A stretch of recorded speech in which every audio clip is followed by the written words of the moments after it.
You may be seated.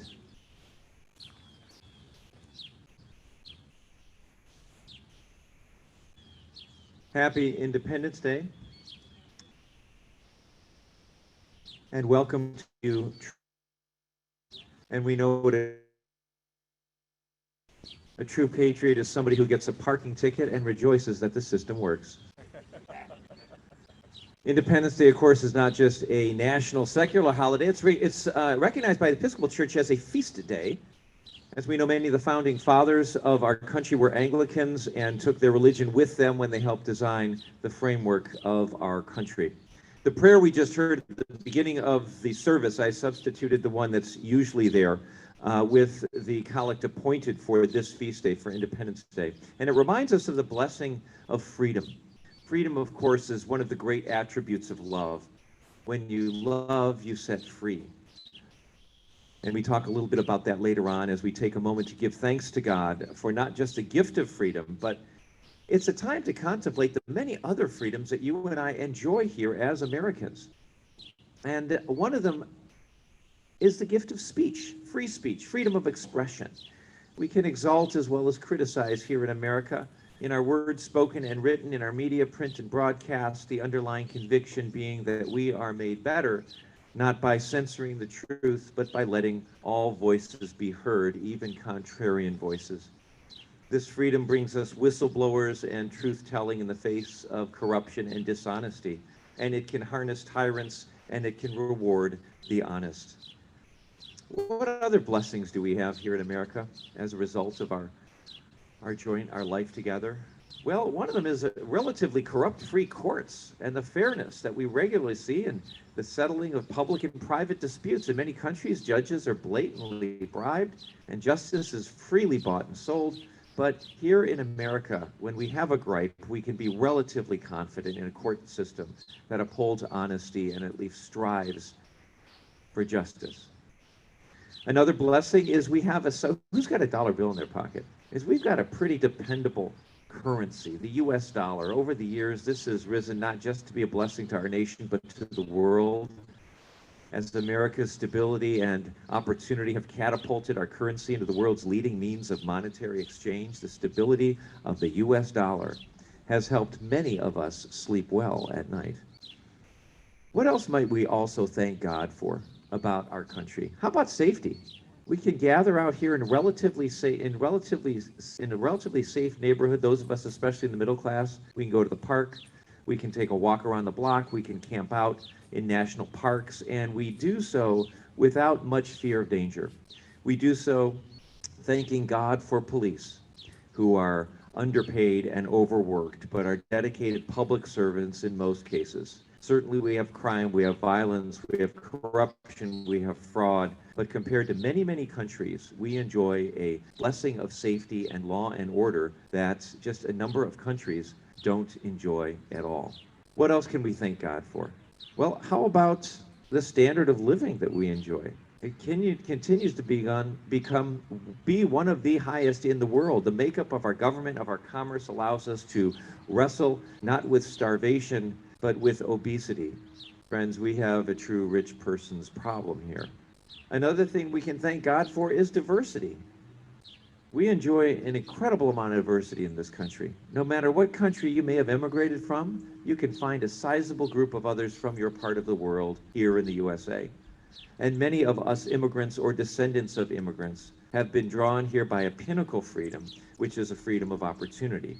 Here in the U.S., we continue to hear rags to riches stories, narratives of possibility that the freedoms of our nation have allowed.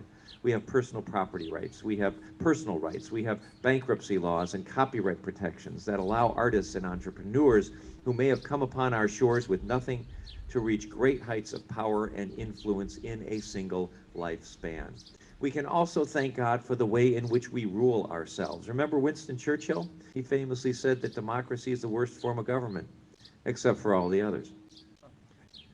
As ailing and challenged as we are at this moment as a nation, our democratic ideals have allowed us to become a place with great freedoms because most people have a say in our organizational structure. We enjoy the blessings that many other forms of government, like dictatorships and communism, etc., have simply been unable to yield. And finally, I think we can thank God for what we're doing right now, and that is for religious practice. The founding fathers were clear that our country should not be and would not be able to establish a national church backed by the government.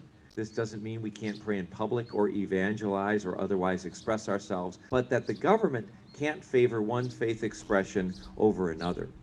Now, this has allowed an entrepreneurial vibrancy to take shape here that has brought us everything from dangerous cults to extremely successful, charitable, life-enriching, and life-giving religious institutions that have led to the founding of hospitals and orphanages and untold numbers of outreach activities that have benefited, shaped, and molded our country. In fact, our religion has helped make us into a people of lofty values as citizens who think about other people.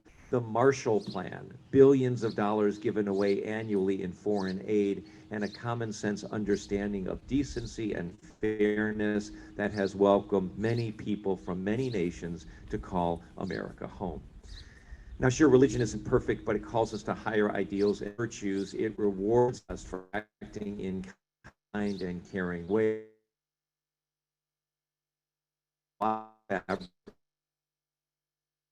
America is religion. There are more blessings, of course. If I wanted to stay here all morning and list the blessings of what it is to be here in America, I could do so. But let's stop here because as I went through this list, no doubt many of you were also contemplating not just the blessings, but the curses, the challenges we have faced as a country, what it took to get us here in its totality, the genocide, the slavery, the raw, brutal pursuit of individualism, of power, of money over the virtues that we all long to live out, and the long way we have to go with regard to all these problems: race, income equality, political comity, justice making, economic opportunity, and freedom of expression. Like some of you, in a couple of hours, I'm going to enjoy a 4th of July picnic with my family. And that is going to include an aunt and an uncle that I love dearly. We will sit on the back porch because they don't believe in vaccines.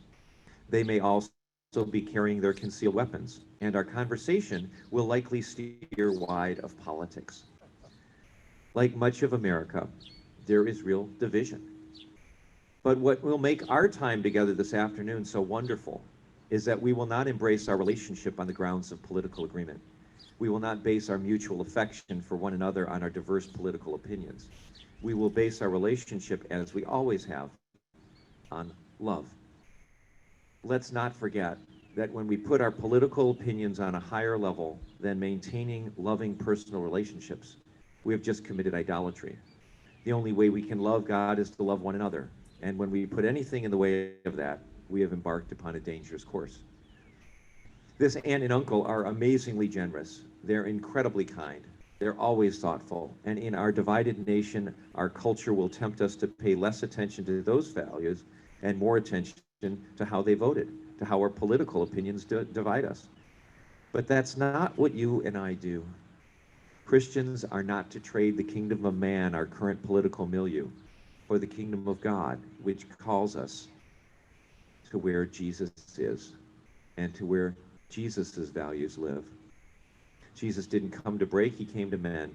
Jesus didn't come to cause pain, but to heal it. The title of this sermon is Making America Great Again. And the way we do this is by embracing the attitude Jesus took with him in our 2 gospel stories. Jesus had that attitude of loving and healing. He went to the temple and taught because he wanted to inspire people. He sent his disciples off to heal and to cast out demons because he loves us.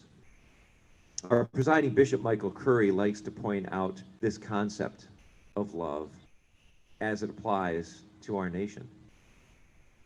We don't think of love in a political context like this usually when we talk about Independence Day and the 4th of July. But love for each other is a value on which our democracy depends. On the Great Seal of the United States, I asked some of you if you had a dollar bill. And if you look on it, you'll see above the bald eagle banners on which the Latin words are written, E pluribus unum, one out of many, one nation from many diverse people. But where did those words come from? Well, they came from the writings of Cicero. who in his time during the Roman Republic said, when each person loves the other as much as himself, it makes one out of many. When each person loves his neighbor as himself, it makes one out of many. Cicero, who gave us those words, said that love for each other is the way to make e pluribus unum real. So making America great again, making it better, it starts with making ourselves better. People who are not formed by Fox News or by MSNBC, but people who are formed by the gospel of love. People who are reminded that as wonderful and as challenged as our nation is, our true home, our true Lord, our true allegiance is to Jesus and to God's kingdom of love. And when we pursue love, when we pursue the virtues that Christ extols, we find that they make for a far better community. And you know what, friends? Makes for a far better nation when we think and treat others as we would like to be treated, especially those with whom we disagree. Great Americans are those who extol the virtues not just of love, but of honesty and selflessness and generosity, a willingness to help others, to heal division and partisanship, to refrain from denigrating our opponents, and to live by that golden rule, treating others as we want to be treated. Now, what will tear down our nation is the exact opposite: selfishness, dishonesty, tight-fistedness, the demonization of our opponents, an unwillingness to compromise, and a reticence to help other people. Saints, our gospel this morning is clear, that we just don't wait for healing and peace to arrive, but that we go out and make it happen, because we too, like those disciples, are sent by Jesus. The Christian religion is not about sitting back on our laurels and reliving happy memories of days gone by, but it is actively going out into the world to meet its challenges and to follow the example that Jesus gave us. That's one reason I love being your pastor here at St. David's. All of you get that our religion is not to be lived privately and in our own little world, but through every interaction, in every relationship, we have the opportunity to love that other person, to listen to that other person, not to judge that other person. Our work as a church and in forming a more perfect union, friends, is far from over. What was given to us by a previous generation only stays alive with each passing generation. And so the 4th of July asks you and it asks me, how is God calling us to be better citizens by becoming better Christians, by more completely and thoroughly pursuing love for one another, especially for those with whom we disagree? We know that our true identity, our allegiance, is not found in nation or empire, but in Creator and Redeemer. And as citizens of God's world, of Jesus' kingdom, how we live there and how we bring those virtues into this world is our challenge. Friends, may we so be consumed with love and care for one another, that we might be fully consumed with the joy of being one nation, indivisible, with liberty and justice for all. Amen.